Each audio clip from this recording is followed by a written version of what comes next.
On the Market, Ontario's real estate show. And now here are your hosts, Asif Khan and Tina Cortese. Well, hey there, we are back. This is On the Market, Ontario's real estate show. I'm Tina Cortese, and my co-host from Remax Prime Properties is Asif Khan. Great to see you again, Asif. You too, Tina. It's been a while. There has been a great deal to talk about. So let's start with looking ahead to 2025. January is just about in the books. What can you tell us about this first month in real estate? It's been surprisingly busy. I mean, we saw a little bit of an uptick in December, and we figured that momentum should carry us through into the winter and maybe even push the spring market up a bit into a late winter spring market. But it started right away. January 3rd, January 4th, our agents were busy, lots of deals happening, and things that have been sitting on the market for 6 months, 7 months, 8 months have started to move. Now, on January 29th, the Bank of Canada lowered its key interest rate by 0.25 percentage point, bringing it to 3%. How do you expect that rate cut to impact the market?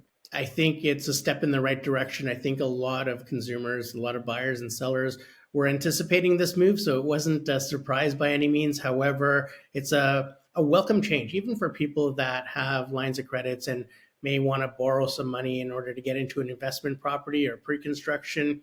That change is a huge change compared to the rates that we were looking at about a year ago last year. Okay, I want to talk about pre-construction in a moment, but let's talk about the current climate, the threat of a possible trade war with the United States. Do you think that will have an impact on the market, on your clients? Do you think they're going to be a little bit more cautious?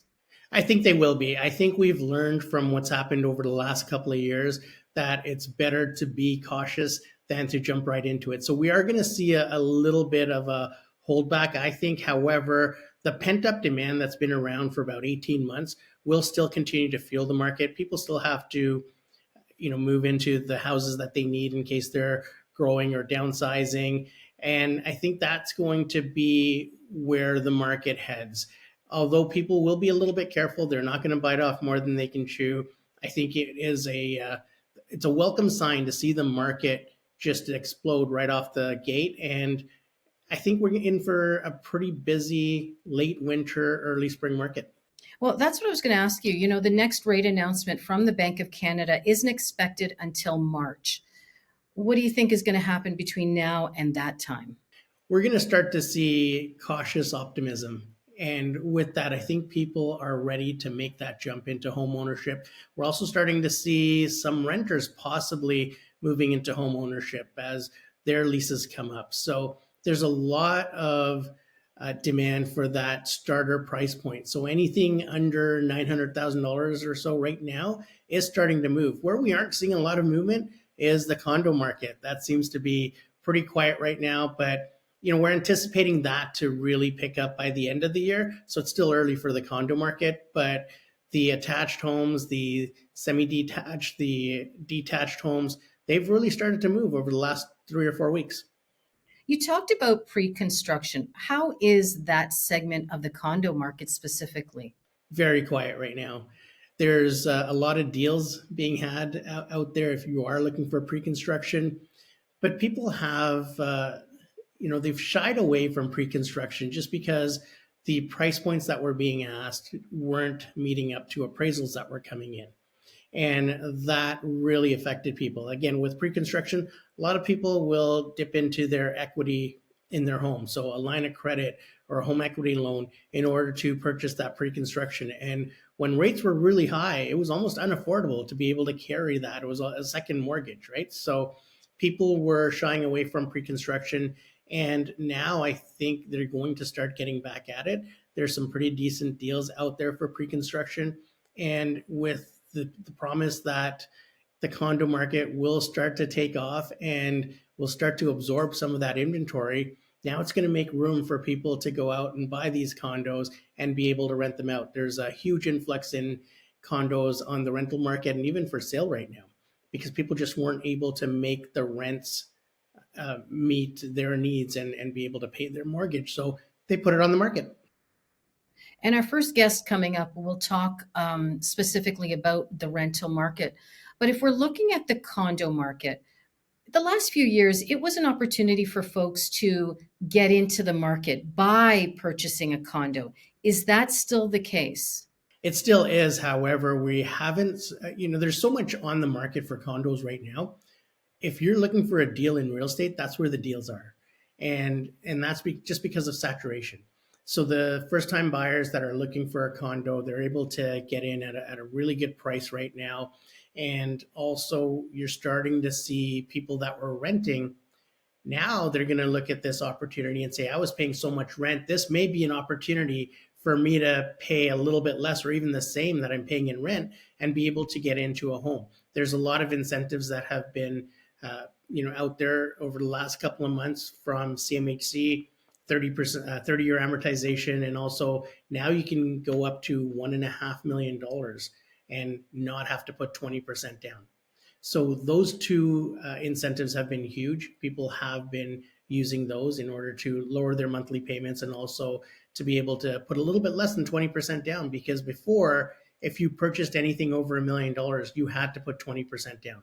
So that $500,000 shift is absolutely huge. And it's even bigger than a 0.25% interest rate drop, because that has allowed people to enter the market with less money. So, when we're talking about the condo market specifically, and I know this is on the market, Ontario's real estate show, but let's focus specifically on Toronto, the GTHA.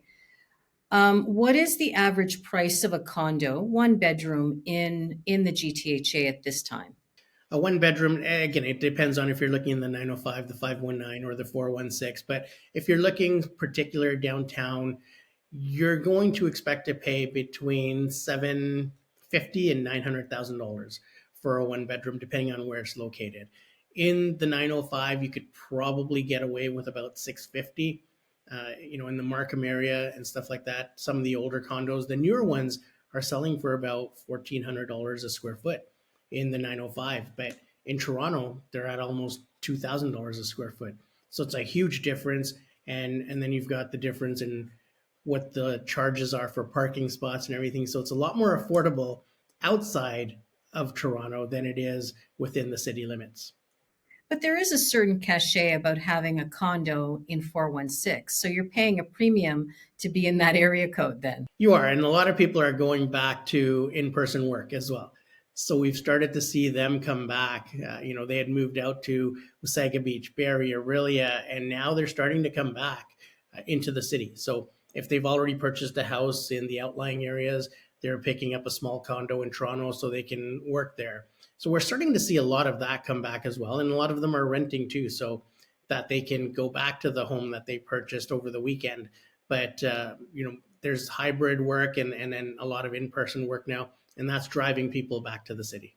The condo market was also an opportunity for maybe that investor, the small landlord, to take a step in that direction. Is that still a possibility for those people? So that's a tricky question because it depends on the condo itself. There is still a lot of people that are underwater in terms of what they're collecting in rent and what they have to pay in terms of a mortgage. So if people are savvy, they're going to be evaluating what the return is on those condos. And this is why Ontario lost a lot of investors to Alberta.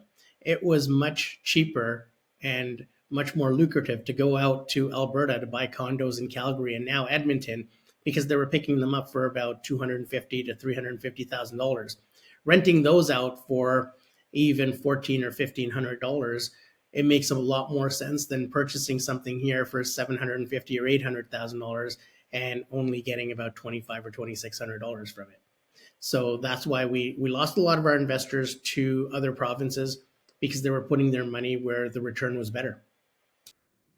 Okay, so let's round out this portion of our conversation where we started. A look ahead to 2025. If you were to take a guess and talk about what the future looks like in terms of real estate for the next 6 or 8 months, how would you describe it? I think we're going to see a lot of activity. We're going to see a lot of sellers coming back on the market. They may have taken their homes off the market, but they're going to re-enter the market. The buyers have already started to come out. So in that price point, which is under $900,000 right now for a home, whether it be a townhouse, a semi, a detached home, they're already getting multiple offers and people are getting priced out of that market. So now those are the people that are going to be jumping back into the condo market because that initial segment for home ownership has been taken away from them in terms of homes. So that's how the market is going to go for the first time buyers. I think in the next couple of months, we're going to start to see the middle take off. And then maybe in 3 or 4 months, the high end market will take off. But it all points to a very busy 2025. Conservatively speaking, even if we had a 10% increase in units sold, that would be huge because last year was the second worst year over the last 10, 15, 20 years. So a 10% increase in units sold will be great. And I anticipate that pricing will continue to climb. So a lot of people were thinking, we'd have a lull and pricing would level off or maybe even drop. But we're going to see pricing increase by about 5 to 8% across Ontario. On the market. We are back on the market, Ontario's real estate show, and it's time to switch gears and we will focus our attention on the rental market. Asif. We are, and we have Giacomo Ladas back from Rentals.ca. Giacomo, welcome back to On the Market. Hey, thanks, guys. Always great chatting with you, too. Giacomo, before we look at 2025, let's do a recap of 2024. What was the rental market like overall in 2024? Yeah, I think overall the rental market has really softened across most parts of the country, and this is following, of course, record-breaking growth in 2022 and 2023. And also in those years, we saw multi-decade highs in apartment completions, which is great because we needed a lot more supply, but also we saw a slowdown in population growth and, of course, unfortunately, a weakening economy. And because of that, what we saw in 2024 was really the start of a renter's market where asking rents in most of Canada's major cities saw quite large decreases. And on top of that, we started to see the return of move-in incentives. Of course, this is when landlords or property managers are now offering and enticing renters to come to their building, such as free month's rent. Sometimes they're giving out free gym memberships, free internet or cable. So it's really become a renter's market now where we're starting to see demand slow down a little bit. We started to see a slowdown through population growth and the weakening economy, unfortunately, of people having less money. And because of that, it's actually a little bit more favorable now if you're looking to get an apartment, if you're a renter.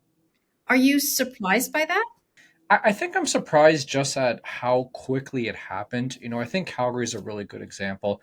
As early as February, March, April of 2024, Calgary was seeing double-digit annual rent increases. And then that completely flipped where throughout 2024, Calgary actually had the largest decrease in asking rents of 7.2%. So it happened really quick. I think what's surprising to me is just how quickly renter preferences have changed, and they're not really going back, I don't think. Secondary markets have really increased. The deprioritization of living in downtown cores is still strong. If you asked me a couple of years ago, I would assume when we can go back in the office and go back and living in these downtown cities, people are going to go. It hasn't really happened as fast as I thought. And because of that, we've really seen a leveling off of asking rents across the country where secondary markets are now increasing and then these primary markets are coming down. So it's quite interesting. It is. And also, I think the commuters or the way people commute has really allowed them to move a little bit further from the city itself. Go Transit is better right across the province. We've got, improved busing systems like Viva throughout York Region. How much of that plays a role in people maybe living 10 or 15 minutes away from work? Yeah, I think that's a huge point. And we were actually even seeing the extreme of that where rent, when it increased so dramatically over the last few years, people were still willing to commute to the office a couple days a week, even if that was 2.5 hours away, because they were still saving so much rent living in Burlington as opposed to living in downtown Toronto. So, yes, the accessibility of going into the office again is huge. We are really starting to see that prioritization where renters are not going to pay these premium rents in this economy unless they have to. And if they don't have to, through an improvement in transportation, they're not going to. So I think that's a huge part, and it's it's a good thing because we needed this. We needed supply to increase in primary and secondary markets. We needed a large influx in transportation services to connect everyone together. So in a way, I think that's a really good thing. Are there areas that have greater rent availability at this time? And what is that average rent across the GTHA? Yeah, no, that's a great question. And what we're really seeing right now, the average rent right now in Toronto for a one bedroom is around the $2,300 to $2,400 a month rent range. In the two bedroom right now is just over about $3,000, and that is about a 6 to 7% decrease from the same time last year. What we are seeing is a increase in vacancy rates across the country. So that means there's more just empty units available. And we are starting to see turnover rates increase a little bit because what's happening now is if you are an in-place renter and you're starting to see rent prices coming down, well, maybe I'll move to a different apartment now because it's become more of a market where, hey, if I move to this apartment, I can get free internet and save a month or two of rent. So we're now seeing property managers and landlords really prioritize keeping that in place renter because it's become a little bit more of a friendlier market for a renter. But what we're seeing right now is areas like Alberta really increase the amount of supply. Alberta's a lot faster in getting shovels to the ground and bringing new supply. So that place has really skyrocketed, as well as it's seeing the biggest effects of a decrease in demand because Alberta was calling and a lot of people from Toronto went. They're not going as fast anymore because they're not calling anymore. So we're really seeing Calgary bring in supply a lot faster. Montreal has seen a really increase in supply coming to the market. And we're also seeing it in Toronto as well. You really can't go anywhere without seeing cranes come into the market. But what has changed big time is we are shifting from condos being built to purpose-built rentals. And we are seeing the type of purpose-built rentals change where people either want right now, and we're seeing it on our site, they want a studio apartment because it's the cheapest, but they're also wanting the biggest apartments, like a three-bedroom the most, because people are not buying homes either. So when they're looking for a rental, especially a first-time renter, you're actually looking to be here for a long time. So they want the biggest space available. So we're starting to see personal rentals come into the market. Condo prioritization is really going down, and the need for three bedrooms is really starting to increase. And we're starting to see that reflected, which is, I think, a really good thing as well. And not only are three bedrooms good for a family who wanted to stay there for a long time, but me and two of my buddies can rent that apartment and split the rent three ways. So it's another good thing that we're starting to see. I just have a follow-up question just before we pass things over to Asif. How hard are those three-bedroom condos to find? Yeah, they're not easy to find. What we are seeing just on our site is purpose-built rentals have remained pretty stable in asking rents over the last few months, where the condos and the townhomes are seeing the steepest drops. Um, I'm assuming they were built to sell. They're not selling. So these investors are trying to recoup some of their losses quicker, and their asking rents are a little bit more favorable. So it's really in these townhomes and these condos that are seeing quite large decreases in asking rents, where personal rentals are staying pretty stable. And Giacomo, if you were to look at that list, Yeah. what would be two surprises that jump out to you? Both, the ones that increase the most and maybe the ones that decrease the most. What would be two surprises that you found in the report? Yeah, no, that's a great question. I think if we want to stick in Toronto here, I think I'm surprised that all through 2024, when we looked at the list, rental prices in Toronto were going down. I think in the totality, I thought it might be just in January, February, March, but then throughout the summer, rents continued to decrease when typically that was the peak rental season, and rents continued to go down. So, what really stands out to me in areas like Toronto, it's maintained 6, 7, 8% annual decreases throughout all through 2024. And this is for studio, one and two bedroom apartments. It wasn't just one type of rental. all of them are going down in prices. I was pretty surprised to see areas out east. Halifax demand has been really strong. They were still seeing double digit rent increases of 10, 11% for 1 and 2 bedroom apartments. We were starting to see it as well as we move farther away from Toronto. Areas like Niagara Falls has seen a large increase in rents for 1 and 2 bedrooms of 7, 8 to 12% in some cases. We are seeing a ton of people come in the Niagara region from Toronto, move down to Niagara because there's been a ton of new development there. So demand is really increasing. I think also it's kind of interesting to note that Winnipeg, even though the asking rents in Winnipeg for a 1 bedroom apartment is $1,300-$1,400 a month, that's an 18% increase from this time last year. So even though it's a big major city and rents are a lot more affordable as opposed to other areas across the country, it shows that demand has still been strong and people are still willing to go to these, I don't want to say secondary cities, but they really are in some way. They're not the Torontos or Vancouvers. They're willing to go if rent is cheaper. And I think that's going to continue throughout 2025. The resilience of Edmonton, still seeing 10% increase for a 1 bedroom apartment. The resilience of Winnipeg, Quebec City, these areas that are more affordable, people are now going there and prioritizing it pretty strong. So what I'm expected to see throughout 2025 is people are probably going to slowly come back to these downtown metro areas, the Torontos, the Vancouvers, because rents are now more affordable. And I expect them to slowly come back. But these secondary markets and these provinces like out east or Calgary, where rents are still pretty competitive, I'm very interested to see what happens there because I think as demand kind of slows down through, migration internationally, but also through, international immigrants, I'm going to see where people are going to go because I think they're going to still go to the more affordable markets throughout 2025. Giacomo, always great to have you on. Good to see you again. And we'll chat with you again next month. I look forward to it. And hopefully we have some more good news for renters out there. Awesome. Thanks, Giacomo. Thanks, guys. On the Market. Joining on the market next, one of those guests who always has such shocking stories to share. Asif? That's right, Tina. Joining us is Simona Zaslavsky from Mayfair Law Group. Simona, welcome back to On the Market. I missed you guys. How are you? We're doing well, and you? I'm great. I'm great. Thank you for having me back.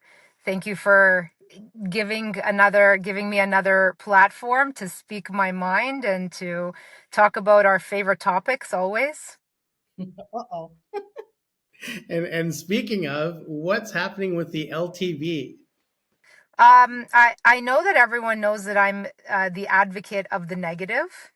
But because I'm such an advocate of the negative and because I'm so outspoken about the LTB, I actually have some shocking positive news, which is a great thing for landlords and investors and all those people that are starting to lose faith.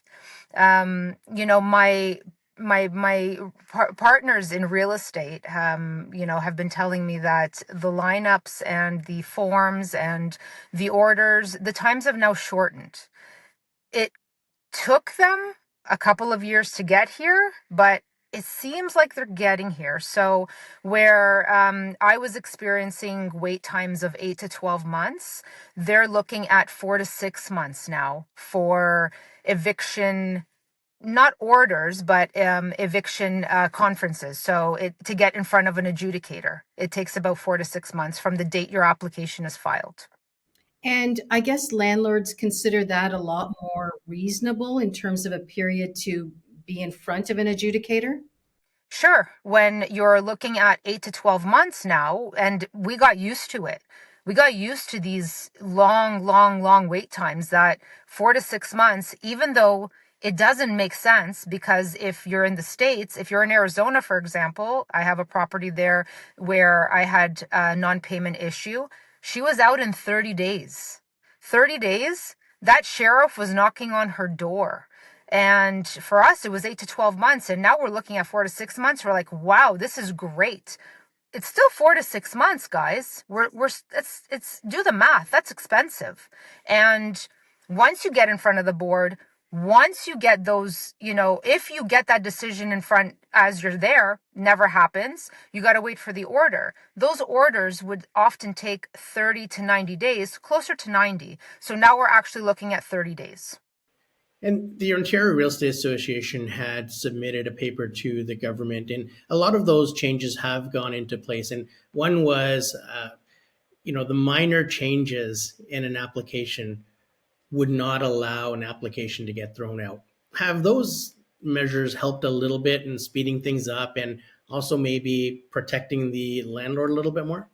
Yeah, absolutely. I mean, it also allows more landlords to come to the board without fear, because when you do something like that, when you use things like, if you do a little mistake and everything gets thrown out after a year, it discourages people and it makes them scared. And when you're scared, you never act properly. You never use your logic when you're scared.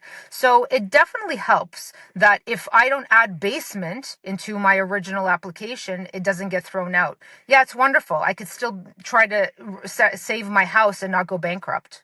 So, how does a landlord try to preemptively avoid challenges with their tenant? I always preach communication when it comes to any type of relationship, whether it's with your realtor, mortgage broker, boyfriend, girlfriend, mother, child. It's all about communication in your relationship. And it's all how your relationship starts off in the beginning. It's all about setting that groundwork in the beginning and maintaining it.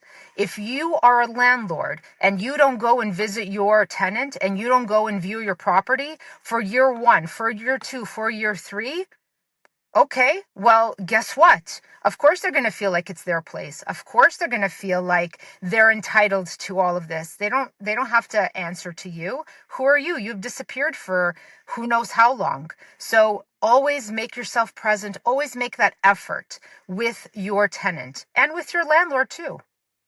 And Simona, you said a lot of this is being resolved in 4 to 6 months, but suppose 4 to 6 months, you get your hearing, you get an eviction notice. What's next? How long is a tenant still in there? I would say roughly 20 to 30 days at most. It could be quicker depending on the area. Of course, certain jurisdictions are quicker with their sheriffs than others. There's not as long of a wait line. I'm sure Toronto and Brampton are very long wait lines. But I would say from 10 to 30 days. Simona, one of my favorite parts of our conversations with you is that you sometimes share some really great but horrific horror stories. What have you got for us this time? I had a landlord who had a house that he was renting out the rooms. And this tenant was a problem for him post COVID, just after COVID. And the application went in, the landlord did it himself. It got lost because they changed the system. Long story short, the guy was living there for a few years. When I got involved, that's when this tenant started to act out. And it got to the point where I was sent a video that the tenant was calling the police saying that I was in the house, not harassing him, that I was beating on him. So he said that I came into the house and that I was assaulting him, that I was hitting him with frying pans. And I'm watching the video of him calling the cops. I was in my office telling the cops that I was in that house physically assaulting him. So I think it was after that time that I kind of said, justice isn't going to happen here. I'm never going to make these landlords happy. I'm fighting a battle that I may never win. So I kind of have to decide, where do I go from here?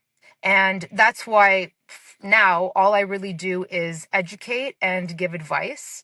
I really, really, really want landlords to educate themselves more than anything, tenants as well. So that's where I stand at this point. But that was the straw that broke the camel's back. Cash for keys was really big about a year ago. Is that still a thing? Are landlords still having to pay tenants to leave, or has the lesser wait time resolved some of that? Cash for keys is huge because when someone wants to sell their house and they want to sell it yesterday, they want it completely empty. They want a completely vacant property. And the only way to do that, because tenants are so smart, they have educated themselves, they have armed themselves with information that they know. I have done so many cash for keys agreements in the last year. It's crazy. And the numbers are crazy. The landlords are willing to spend $30,000, $40,000 just so they can offload the property. Not changed. If our listeners have any more questions or want to connect with you, what's the best way for them to reach you? Instagram is so popular. So just find us at Mayfair Law Group and the DMs come right to me. That's awesome. Thanks for joining us, and great to have you back. Thank you, guys. Great seeing you both. On the Market.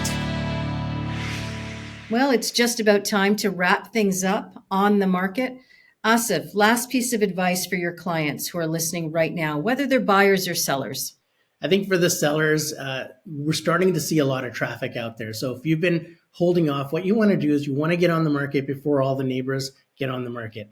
So make sure your house is prepared, make sure it's ready, maybe over a family day weekend or so, and get it on the market, because you're going to be able to take advantage of the large number of buyers that are already out there. The buyers have already jumped off that fence and they're out shopping for deals. And if they do come across your house and it presents as the best house on the street, or shows the best on the street, you're probably going to end up with multiple bids on it. We're starting to see people hold back on offers now in terms of agents, and they are getting 3, 4, 5 offers. Nothing crazy. They're still able to maybe get a home inspection condition in or financing condition in, but you're going to start competing, and you're going to have to make sure that all of your mortgage details, everything is in place. Because if you are competing, that's one way to win it, is to be prepared. All right, so it sounds like a seller's market. Do you anticipate that properties will go over asking? They're starting to go over asking now, and it really depends on how agents are pricing these. There's a lot of agents that will take the lazy way out and price at $200,000 or $300,000 under asking, and or undervalue, and then say they got over asking. But the properties that are priced relatively at market value, they're selling for roughly around market value, maybe full price. We are seeing the odd home sell for 10, 20, 30,000 over. But when a home sells for $100,000 over, you really have to question the list price and see if it was the home that created that demand, or if it was a low list price to start with. Those days, not that long ago, where homes were selling way over asking, I think it was just after the pandemic.